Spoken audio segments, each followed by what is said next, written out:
Hello there, intrepid viewers. This is my second last day in Sydney, and you were very kind with all your birthday mentions, but it's not my birthday. I'm at the end of November. I'm a Sag. So I don't know, something must have got misunderstood, and I got hundreds of happy birthdays. So thank you for that, but save it because you have to do it again in November. Yeah, I think it's because I said there was a surprise barbecue and that led people to think it was a birthday thing. No, it's just that this is a very busy household, so I need to do this video before the workers return and the next party starts. So I can't believe I'm doing the September read. It only seems like a week ago since I did August. And weeks 2 and 4 did prove to be very significant. So, yeah, let's have a look. In the meantime, what's his face? Brian Kemp, Georgia, has to testify, the governor of Georgia. This is where the GOP are getting really weird. Right? Now, he did the right thing at the time. You know, we're in this new era where if someone doesn't lie for half an hour, we think they're a national hero, right? You know, it's so bizarre. Anyway, he did the right thing and said no to the Yeti at the time, but has been reluctant to testify. And that's because they're all afraid of their maggot base, you know, like, oh, there's really time for some pest control across the US, pest control for the magophiles, right, really. So we're going to have a look at September. I've been looking forward to this. And my heart goes out to the residents of Jackson, Mississippi, who don't have reliable running water. Flint, Michigan has been waiting how long? So the fact that Jackson, Mississippi is majority black, there won't be any rush to correct this. I'm sorry, the Dems should be slamming this, slamming it and saying, we wanted to give you money for infrastructure and you guys have made it so difficult. Yeah.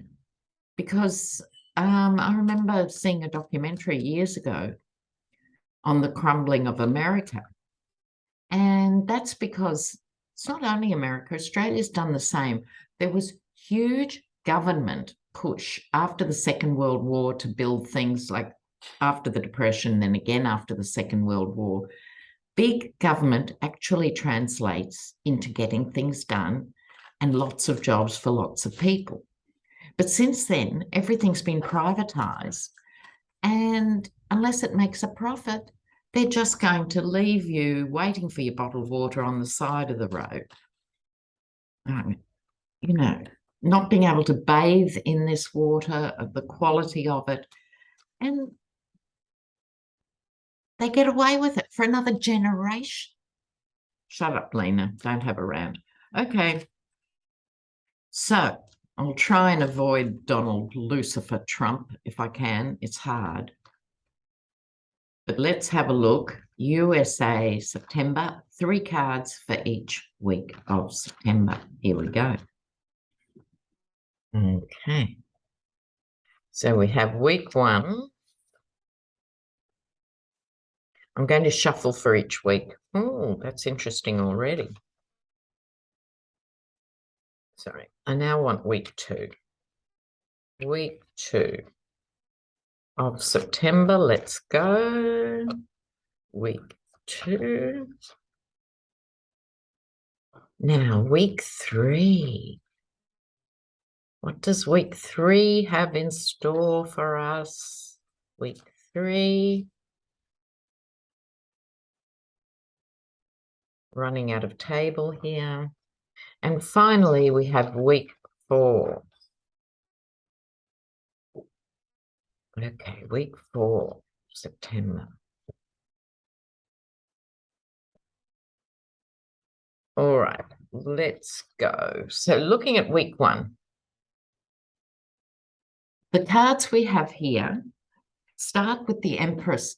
the mistress of expansion, of things getting bigger, right? So when things are good, she makes things extra good and spreads the love. That's her job. But when things aren't so marvelous, she expands what is happening. Yeah. And this is the ruthless warlord and people leaving. They fought with the warlord, but they're not impressed. He's wondering why they aren't happy and want to go on to the next fight. And they're going, no, it's too much. We've had it. We're out of here. Okay. So that's the message behind the Five of Swords. And she is expanding that phenomenon. I'm also intrigued to see the Wheel of Fortune. So this is epic this whole time, and I know you guys have done your best to hang in, stay sane in the face of the gaslighting, keeping your spirits up when there's so much garbage going on. Right? But trust and know that it's part of the wheel turning and the big picture. For America to actually come back from the brink and be a leading light again, it has to change, and that's an uncomfortable but necessary change. And by the end of week 1, we will see what that shape is going to look like. Because from then, let's face it, now I'm talking, it's countdown to the midterms, which fall on a lunar eclipse. I mean, you couldn't script it. But this is big. So week 2, women are going to have a win of some sort. Moving to somewhere that's less choppy, that's less challenging. Now, that doesn't mean that Roe versus Wade will be magically reinstated or anything, but it does mean there is some reason that women, I think it's women feeling their power leading into the elections. This could be mums for gun control. It could be a lot of the movements nationwide that are about saying, let's move on from the Middle Ages, shall we? And so I think there are some wins here. But it's gradual with that 6. It's the beginning of the process, not everything. We have the always challenging and unattractive King of Pentacles. I always struggle with this card. Now, when you're reading for normal people, that can be a mentor or,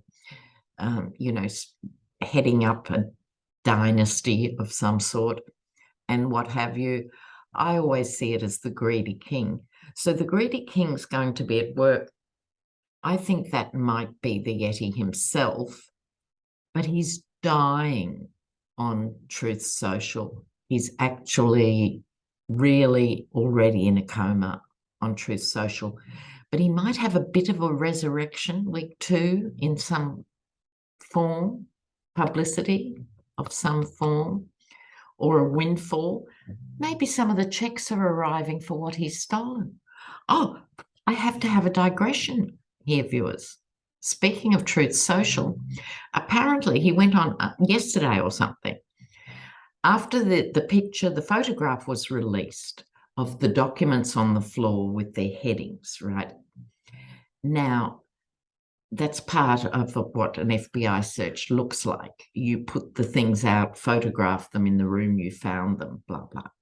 He went, you've got to love this. He went on Truth Social and he said, look, they were all over the floor. They took them out of the cartons. They shouldn't have looked like that. They were in boxes and they took them out of the boxes and made them look really messy. He actually just admitted out of his own fetid lips that he had them in the boxes and the drawers. They took them out of the drawers too, Pet.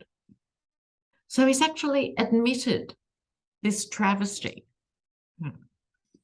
But for whatever reason, I think something about his money is going to be unearthed in week 2, and it doesn't matter where you look, it's going to be grubby, treacherous money. So I think we're going to have another shock and awe moment about the Yeti's finances. You'd think there couldn't be any more, but there is. There's always more. Week 3, people are starting to knuckle down. I hope this is the DOJ. I hope this is Merrick Garland doing their bit. And the top agencies must be liaising because everyone would want a bit of the pie. And so it would have to be top level negotiations about who's going to handle what. These details, though, are going to be heartbreaking for some. And I'm going to stick my neck out and say the 3 swords piercing the heart are the last 3 lawyers that were around the Yeti leading in to the election theft and all that. That would be Giuliani, Eastman, who's now had to testify and, of course, went the 5th all the way. Well, he would. He's got no other choices. Third one could be Sidney Powell. They're actually going to have to explain their role because this information, imagine these as bricks in the wall making the case, are now actively happening about the theft of the, well, it's hard to know which theft is worse than which theft, isn't it? But this is denying Biden his election by saying, you know, I was robbed. This is all about this. So this is week 3, September. This is going to be front and foremost. Now, moving into week 4, last week of September, I thought things might be gathering momentum, but to a certain extent, September is calmer than some of the other months. We'll still have these revelations, but there's like a bit of a calm before the storm of October, November. Right. Now, interesting cards for week 4. The Fool. Now, on a spectrum of tarot, at its simplest, the Fool is a foolish person stepping off a cliff. At its highest end, it's stepping bravely forward with complete faith in the universe. So think about that from time to time. Ask yourself, where do I sit on the spectrum of the Fool? Am I being foolish or am I being brave and trusting? And as you build up scar tissue, and as a cynical old bag, God knows I carry a bit, sometimes it's important to go back to the purity of the Fool. Okay. More money. I think this is following on. Where was our 8 of Pentacles? Following on from week 3, another Pentacles card, that of the Mercenary. So I think we've got to sit back and really think, who chose these boxes of documents to bring? Because we know it wasn't the Yeti. He wouldn't understand the real value of any of these things. He might like the idea they've got top secret written all over them like Maxwell Smart, but other than that, he hasn't got a clue.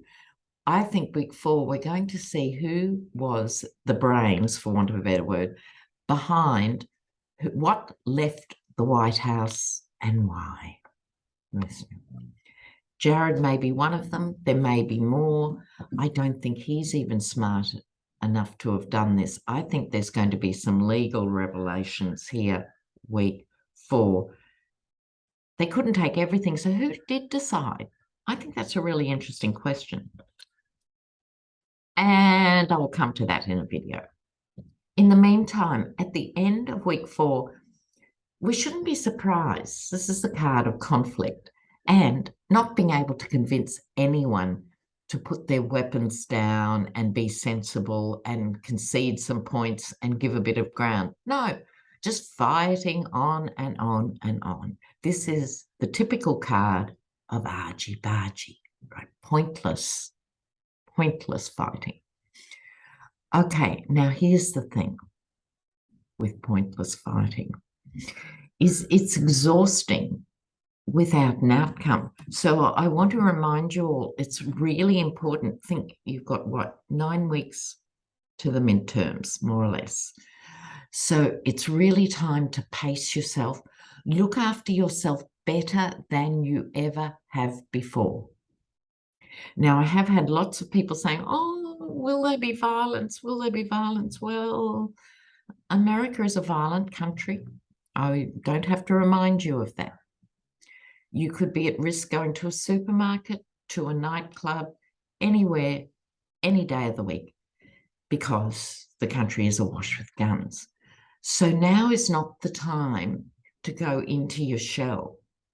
I don't mean out there, look at me, look at me. I mean, this is a time to understand, of course, there will be something. But my vibe is not massive terrorizing incidents so much as just rogue players. We know the guys, the 38-year-old, his second marriage has broken down, the missus has just left with the kids. He's in debt up to his testicles, the only thing he's got that makes him feel a man is his gun cabinet, right? That's one profile.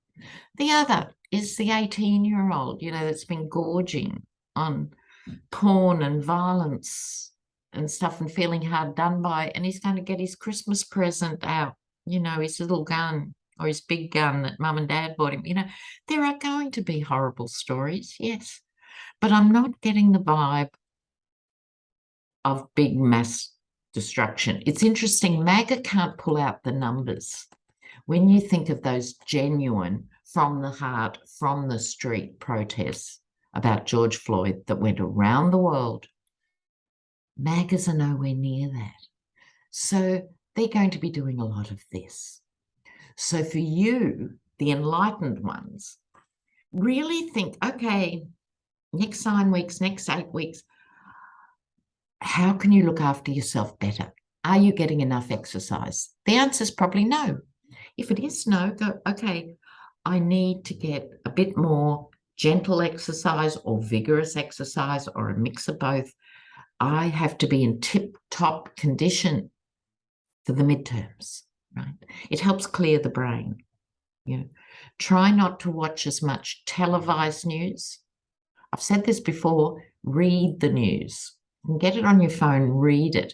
It's not as confronting and in your face, So look after yourself. Only speak with like-minded people. You're not going to convince anybody of anything. Just deal with like-minded people. Be kind to people. As you encounter anybody of any stripe, just be kind and move on. And I wish you all the best. So I'll see you in the comments section. I am going to be back on Hogarth this week, Saturday night live, which I always have to think about the time because it's Sunday morning for me. So midnight in London. Okay, it is 7 p.m. Eastern Standard Time. It's quite early in the US, but that's the only time we can get the 3 time zones. So I will be doing that this week, so you can catch me there. But it's so important, precious ones, dear ones, look after yourself, have downtime, eat well, be ready, primed. You need to be in prime condition, okay? Take care, guys. See you soon. Ciao.